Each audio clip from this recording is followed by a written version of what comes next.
Hi, my name is Jennie Brown, and I am the Executive and Artistic Director of Picosa, and I'm here to have a conversation with the wonderful and illustrious Shulamit Ran. Shulamit, hello and welcome. So wonderful to spend some time with you. Um, we first met, I think, was it back in 2012, I I believe? believe it was 2012, yes. Yeah, and at that time, I remember we were chatting about a new commission for the Chicago Flute Club.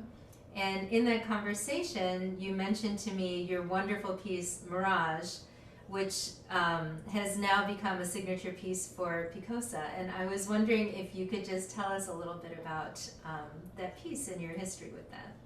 Well, I'll just mention that, yes, indeed, you came to talk to me at the time about the possibility of a commission by the Chicago Flute Club for work for flute and piano.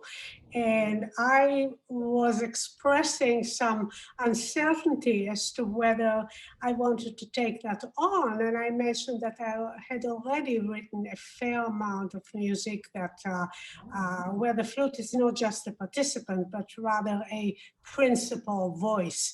And one being East Wind, which is a solo flute piece, and another one being Mirage, which is a quintet. And I remember you said to me at the time, what instrumentation? And I said to you, well, it's a quintet for flute, with alto flute being featured in a very prominent role, clarinet, violin, cello, and piano. And you said, I have an ensemble, Picosa, that is exactly of that instrumentation.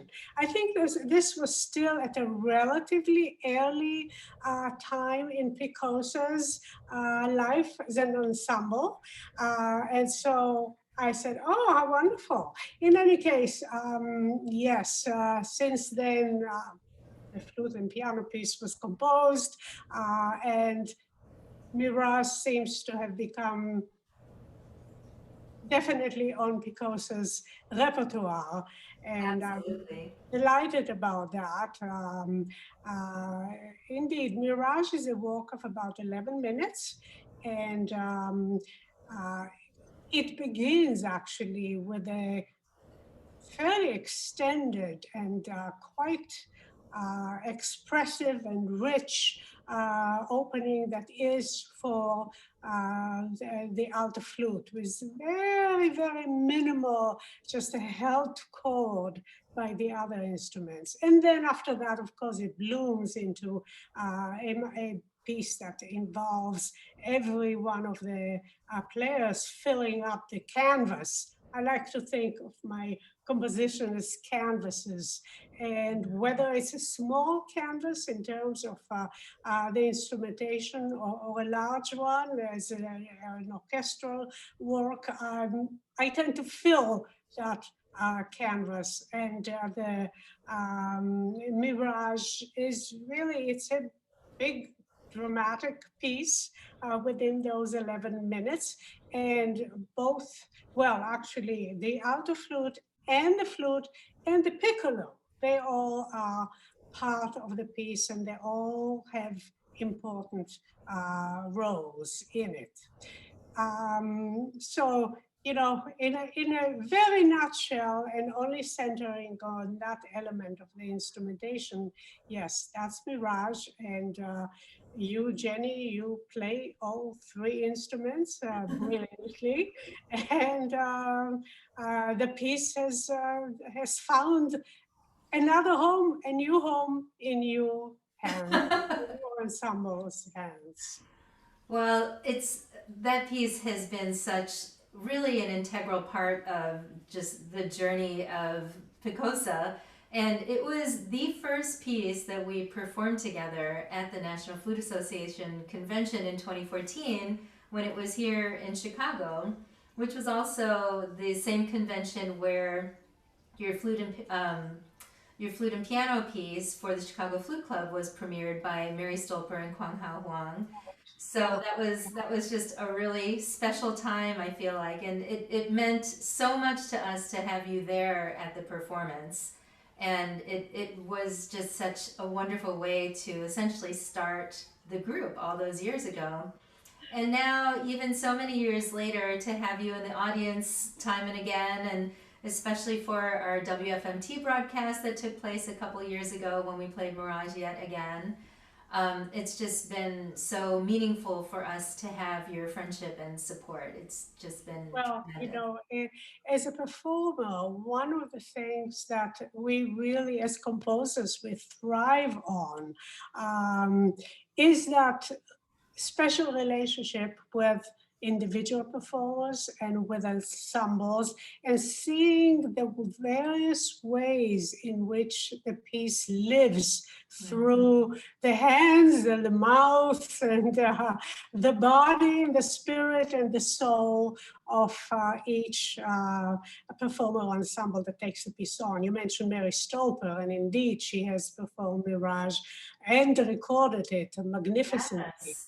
Yeah, and there were other recordings of Mirage and performances, and the piece in some way changes with each ensemble. And in the case of Picosa, while during the period in which you're performing Mirage, some of the people in your ensemble have changed as well, which is of course a very normal thing in the life of an ensemble.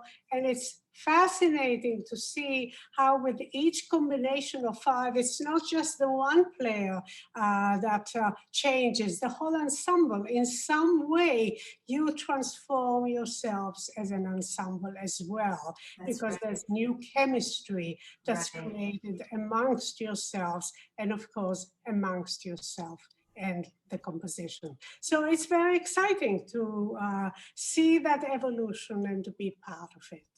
Absolutely, and I completely agree. Every time we play that piece, it changes. And in our mind, it's that there's that whole analogy of the onion and peeling back the layers of the onion and going deeper and deeper. And that's the piece just keeps growing every time that we come to it, and we will perform it many, many, many, many more times, I'm Well, certain. And thank you. yeah, and each time we do, it'll just be richer and richer, and we'll look forward to that for sure.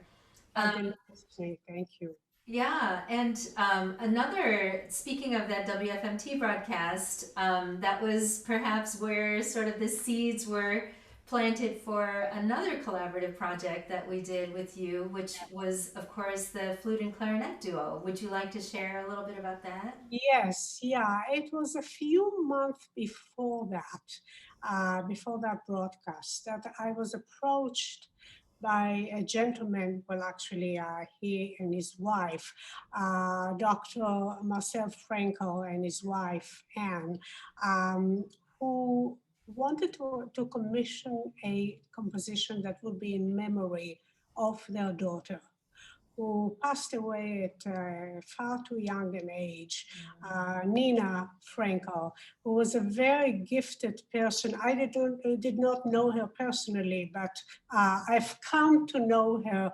through the stories that I've heard about her, but also through her own art. She was a very gifted graphic designer and illustrator. And Dr. Frankel wanted to have a work that would in some way give homage to a series of 4 panels that she created. And she created it at a very particular point in her life where she thought that she had managed to beat the disease that she was suffering from the cancer that she had, and she thought that she had beat the disease. And so she wrote, she made these panels, and I'm reading them now because they are the subtitle of the title of the piece, as Dr. Frankel had wanted it. And so the title is The Flight of the Brave Chicken, Ode to Nina. And then the subtitle, after, quote, the brave chicken confronts the ogre, end quote, 4 panels by Nina Frankel. These four panels, I mean, in a way, the title tells you so much about the panels and about the composition that I had later created, because there is an element of definitely humor, the brave chicken. That's kind of an oxymoron in a sense, in terms of all sorts of images that are used in the linguistically, confronts the ogre. So you know that there are these two opposite creatures here. And we talked at the time, the Frankels and I, about what kind of a composition they wanted, either a solo or a duo. And as it turned out, Nina herself, she was very fond of the clarinet, and she also played it. And so I decided to write a piece for flute and clarinet, but to really have the alternate, the doubling instruments, in a way, the principles, certainly the starting points. So the piece begins with a big bass clarinet in its slow register, obviously the ogre, and next to it, the piccolo just twirling up there, but very, very, just a little bit, because it is the ogre who really is the one who fills the scene.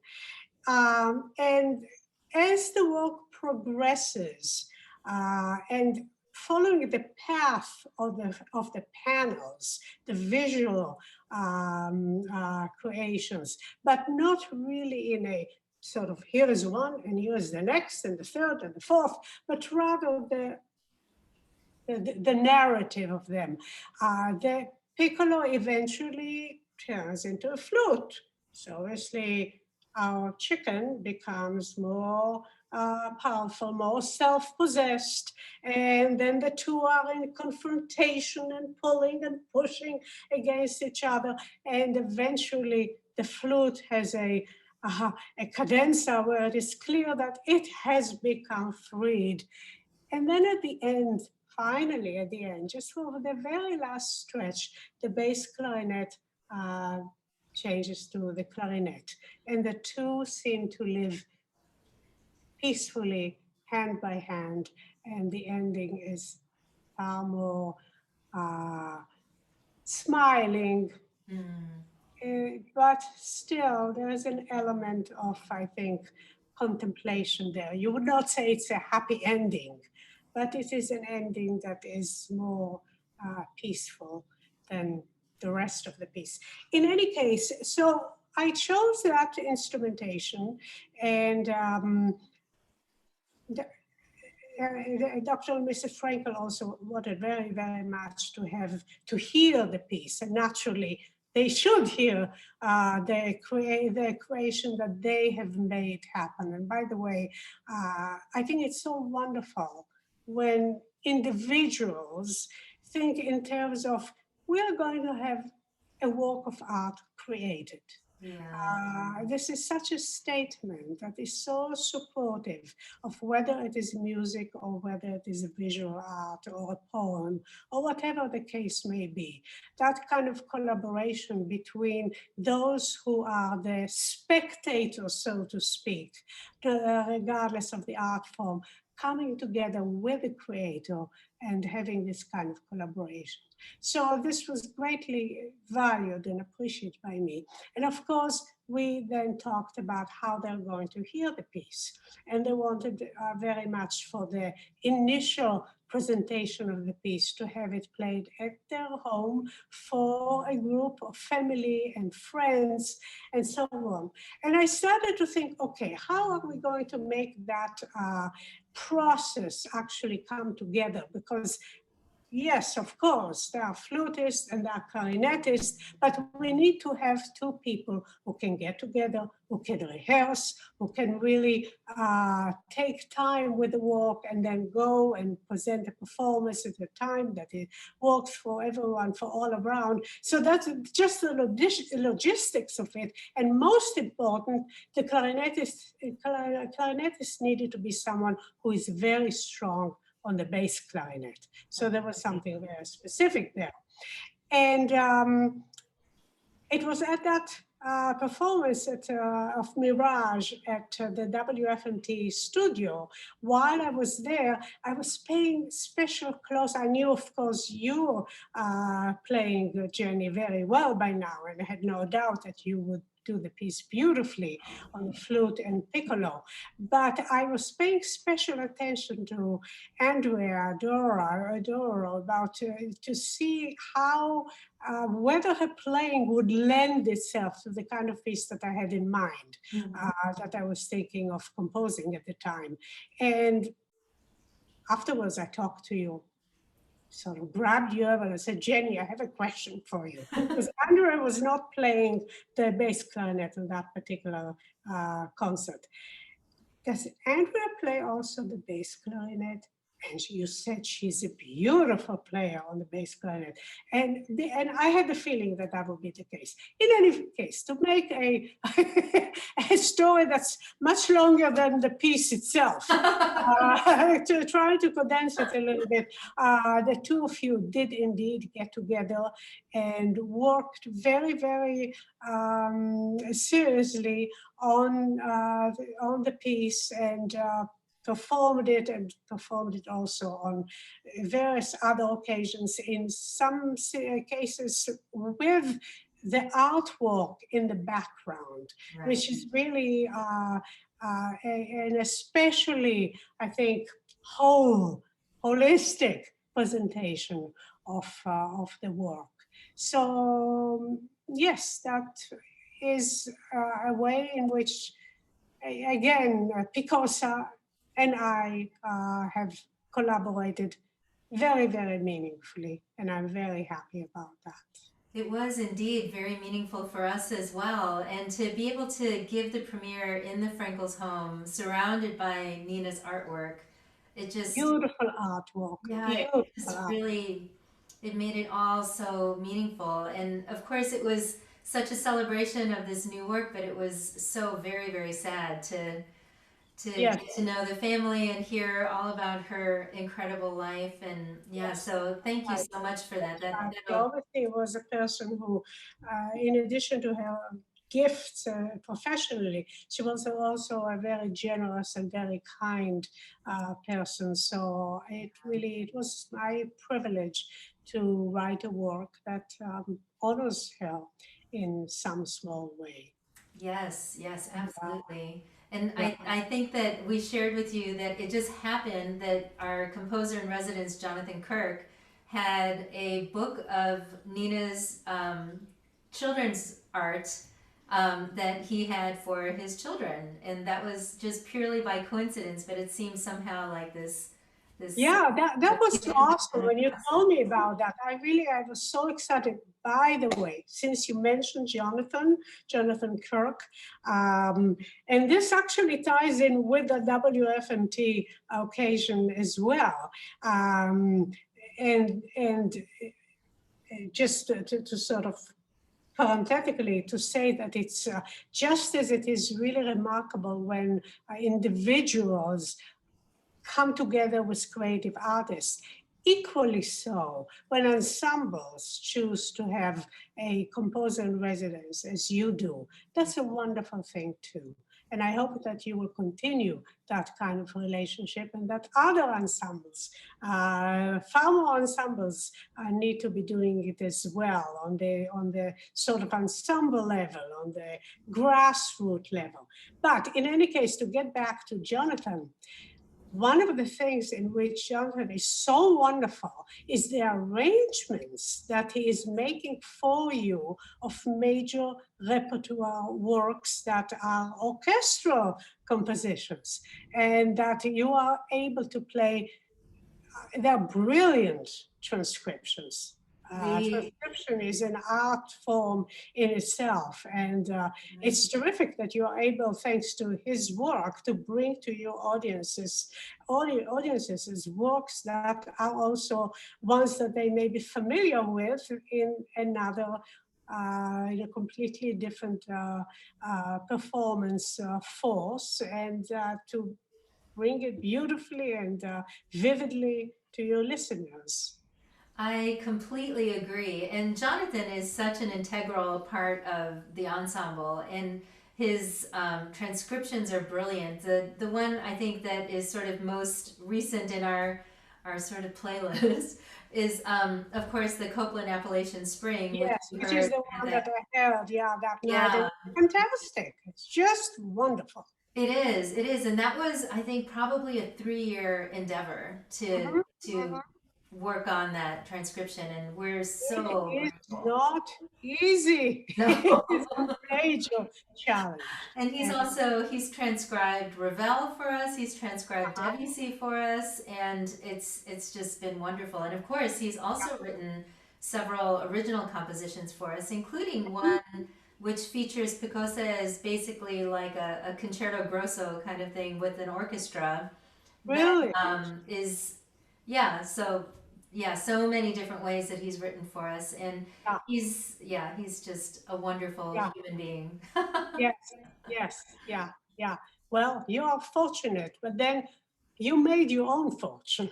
I mean, things don't just happen. You've made a decision to have a composer in residence and come together with him, and these are the fruit of your endeavor and of your initiative.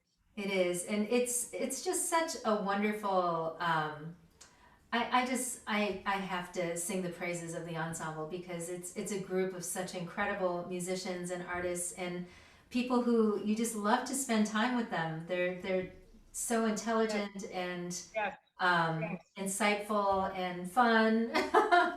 So it's really been a joy all these years. So and your wonderful pianist, Kuang-Hao, he's somebody that I've had the pleasure of working with in other situations with other performers, and he's just wonderful. Yes. So agree. You've got it together. Keep on doing what you're doing. We'll try. Well, Shulamit, it's always just such a pleasure to spend time with you, and I'm so grateful not only for this fun conversation, but just for years and years of your amazing support and encouragement. It has meant so much to us. We really just cannot even express it fully. Well, So thank you so much. It's my pleasure, my joy. Thank you.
My name is Jennie Brown, and I am the Artistic and Executive Director of Picosa. Thanks so much for taking the time to watch this video with us. We hope you enjoyed it, and we'd love to invite you to support the great work of our ensemble, bringing great music to the stage, the traditional favorites that we all love, some new gems, and especially music by Chicago-based composers. Visit our website to learn more about the ensemble, and you'll find an opportunity to donate and to stay in touch. Hope to see you at a live concert soon. Thank you.